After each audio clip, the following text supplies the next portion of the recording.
আজ বেশ ঠান্ডা পড়েছে। এই শীতে সবাই আসলে অনেক বেশি কষ্ট পাচ্ছে যেসব জায়গায় বাংলাদেশের উত্তরবঙ্গের মানুষ। আসসালামু আলাইকুম। 2025 সালে নতুন একটা ব্লগ শুরু করছি। আশা করি সবাই ভালো আছেন।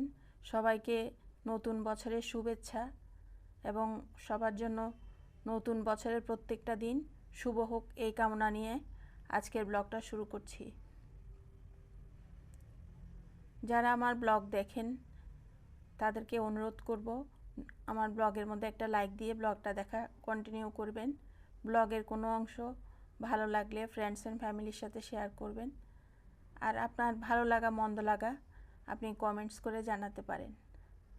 আর আমার চ্যানেলে যদি নতুন হয়ে থাকেন তাহলে চ্যানেলটা সাবস্ক্রাইব করে দিবেন।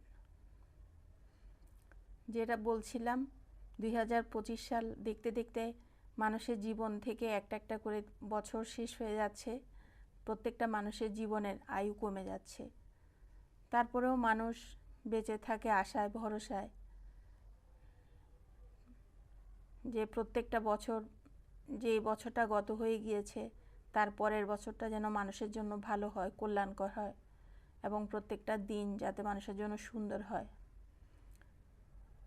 সবার জন্য শুভকামনা, সুস্বাস্থ্য অধিকারী যাতে হতে পারে, সবাই যাতে সুন্দরভাবে প্রত্যেকটা দিন উদযাপন করতে পারে। আর যারা আমরা ইউটিউব জগতে আছি আমরা যাতে সবাই আমাদের কাজের সফলতাটা ইনশাল্লাহ আল্লাহ আমাদের সবার জন্য তাড়াতাড়ি করে এনে দেয়। কারণ এই জার্নিটা আসলে অনেক বেশি আশার, অনেক বেশি আকাঙ্ক্ষার এবং অনেক কষ্টের। আমার গার্ডেনের বারান্দায় দাঁড়িয়ে বাইরের দিকে দেখছিলাম চারিদিকে আকাশ কিভাবে মেঘাচ্ছন্ন হয়ে আছে। আমারও একটু ঠান্ডা লেগে গিয়েছে, তাই গলার ভয়েসটা একটু অন্যরকম শোনা যেতে পারে। এটা আপনারা একটু ক্ষমার দৃষ্টিতে দেখবেন। দেখেই অনেক ভালো লাগছে। পাশের বিল্ডিংয়ের যে ছাদটা দেখা যাচ্ছে ওরা ওখানে মুরগি পালন শুরু করে দিয়েছে। গতকাল বিকেলে দেখেছি অনেক মুরগি ঘোরাঘুরি করছে এবং ওরা যে গাছগুলা লাগিয়েছে ওগুলাতে লাউ গাছ, কুমড়া গাছ ওগুলাতে মাচা করে দিয়েছে। এই পাশে আরেকটা বিল্ডিংয়ের ছাদ, এখানেও দেখছি ওরা নতুন করে অনেক গাছ লাগিয়েছে এবং মাচা করে দিয়েছে, যেটা দেখে খুব ভালো লাগছিল। এই কুয়াশাচ্ছন্ন বিকেলে দাঁড়িয়ে দাঁড়িয়ে চারিদিক দেখছিলাম। আজ সকাল থেকে রোদ একদম ওঠেনি।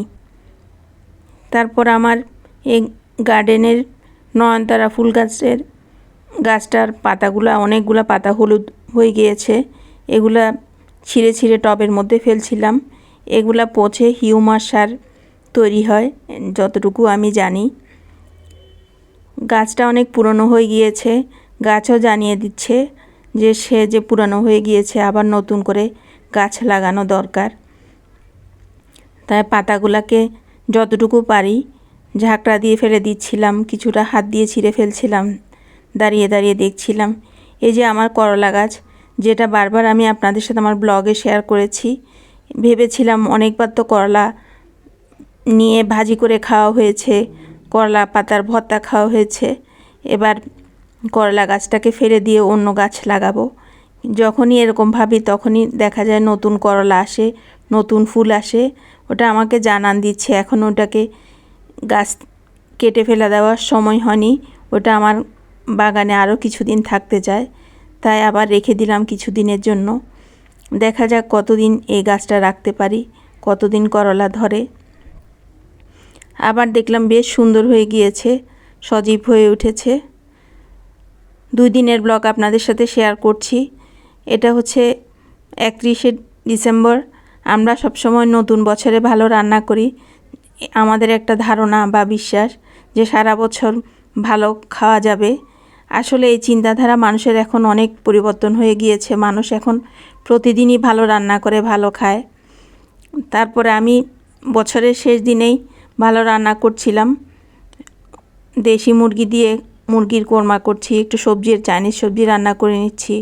তারপরে ডিম সিদ্ধ করে নিয়েছি, পোলাও করেছি, সালাদ করেছি। কারণ বছরের প্রথম দিন আলহামদুলিল্লাহ আমার খুব অনেক বড় একটা রান্নার অর্ডার ছিল, তাই ওই দিন হয়তো আমি ব্যস্ত থাকবো, সময় পাবো না, তাই আমি আগের দিনে রান্নাটা বছরের শেষ দিনে করে খেয়ে নিচ্ছি।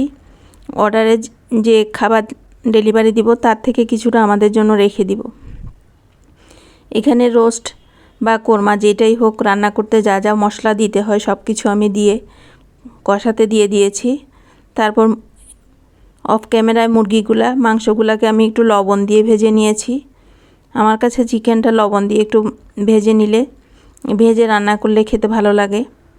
তারপর আমি এখন এই কষানো মশলার মধ্যে চিকেনটা দিয়ে দিচ্ছি। এটা ভালো করে, এটা হচ্ছে সোনালী মুরগি, এটাতে দেখা যায় কষিয়ে কষিয়ে রান্না করলে এটা কষাতে কষাতে সিদ্ধ হয়ে যায়, আর ঝোল না দিলেও চলে। কিন্তু যারা একটু আবার ঝোল খেতে পছন্দ করে তখন আপনি চাইলে একটু ঝোল দিতে পারেন, কিন্তু এটা কষাতে কষাতে মাংসটা সিদ্ধ হয়ে যায়। তারপর আমি সামান্য পরিমাণ ঝোল দিয়ে দিয়েছি, ঝোলের পানি। এখন সামান্য ঝোল রেখে তারপর এটা নামিয়ে নিব। আর নামানোর আগে দিয়ে কয়েক ফোঁটা কেওড়া জল দিয়ে দিচ্ছি। কেওড়া জল দিলে রোস্টে বা কোরমাতে কয়েক ফোঁটা দিলে ফ্লেভারটা খুব সুন্দর আসে, কিন্তু আপনি যদি বেশি দেন তাহলে একটা স্ট্রং ফ্লেভার আসে, তাই দেওয়ার সময় পরিমাণটা একটু বুঝে দিতে হয়। তারপর 31 নাইটে বা 31শে ডিসেম্বর চারদিকে তো অনেক আতশবাজি ফুটানো হচ্ছে বিল্ডিংয়ের আশেপাশে উপরে। আমি জানলা দিয়ে দাঁড়িয়ে দাঁড়িয়ে দেখছিলাম, কিন্তু একটাও ভিডিও ফুটেজ নিতে ভুলে গিয়েছি। কিন্তু অনেক আপুদের ব্লগে দেখেছি ওরা সবাই বিভিন্ন আতশবাজির ফুটেজ নিয়েছে, দেখে বেশ ভালোই লেগেছে। যদিও এটাতে অনেক পশু পাখির ক্ষতি হয়, অসুস্থ মানুষের ক্ষতি হয়, তারপরেও কিন্তু যত কিছু হোক এটা মানুষ করে এসেছে, এটা আসলে বললেই কিন্তু কেউ থামাবে না। তারপরে পাশের চুলায় পোলাও করে নিচ্ছিলাম। এই যে আমার সবজিটাও হয়ে এসেছে। এদিনের সবজিটা আমি গাজর দিনই, ফুলকপি, পেঁপে, আরেকটা কি সবজি দিয়ে জানি রান্না করেছিলাম, কিন্তু নামানোর কিছুক্ষণ আগে একটা ডিম দিয়েছিলাম। আজকে এটার সাথে আমি চিকেন বা অন্য কোনো কিছু দিই নাই। তারপর আমার সবজিটাও হয়ে এসেছে, পোলাও রান্না হয়ে গিয়েছে, সালাদও করে নিয়েছি। তারপর শুরু হয়ে গিয়েছে আমার ওই দিন থেকে রান্নার পরের দিনের আমার দুপুরে একটা লাঞ্চের অর্ডার ছিল, ওটার ব্যস্ততার জন্য আমি ওগুলা রেডি করছি। রাতের দিকে আবার বিকেলে খাওয়ার জন্য পিঠা বানিয়েছিলাম, একটা চকলেট কেক বানিয়েছিলাম, কেকটা বেশ ভালো হয়েছিল। তারপরে যে তেলের পিঠা, ওই ভিডিও ফুটেজটা আপনারা আমার সব সময় দেখেন। আমার বাসায় এই তেলের পিঠাটা সবাই পছন্দ করে, এটা আমি প্রায়ই বানাই। তারপর শুধু এই যে আমি যে রোস্ট ডেলিভারি দিয়েছিলাম, চিকেন রোস্টের একটা ভিডিও ফুটেজ নিয়েছি, আর কোনো ফুটেজ নেওয়া হয়নি।